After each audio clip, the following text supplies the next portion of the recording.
நிறைய எம்ப்ளாயீஸ் பார்த்தோன்னா இப்போ நைட் ஷிஃப்ட்ஸில் வந்து ஒர்க் பண்ண ஆரம்பிச்சுட்டாங்க. அவங்களோட டே ஸ்டார்ட் ஆகுறது லேட் ஈவினிங்னு ஆயிடுச்சு. பட் நம்மளோட மெட்டபாலிசம் பார்த்தோன்னா நம்ம டைம் ஃப்ரேம்க்கு ஏற்ற மாதிரி மாறுறது கிடையாது.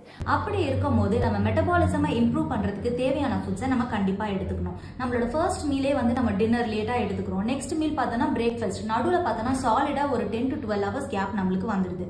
அப்போ what will happen? Your metabolism is going to go low.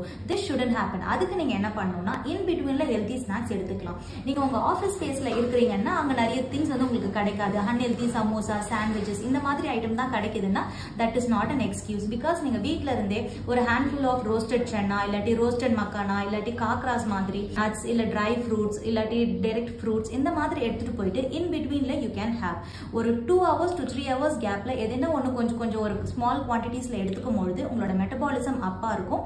So you are not gaining that unhealthy weight. உங்களுக்கான கொலஸ்ட்ரால் இஷ்யூஸோ இல்லை மற்ற இஷ்யூஸோ வராமல் நீங்களே உங்களை காப்பாற்றிக்கலாம்.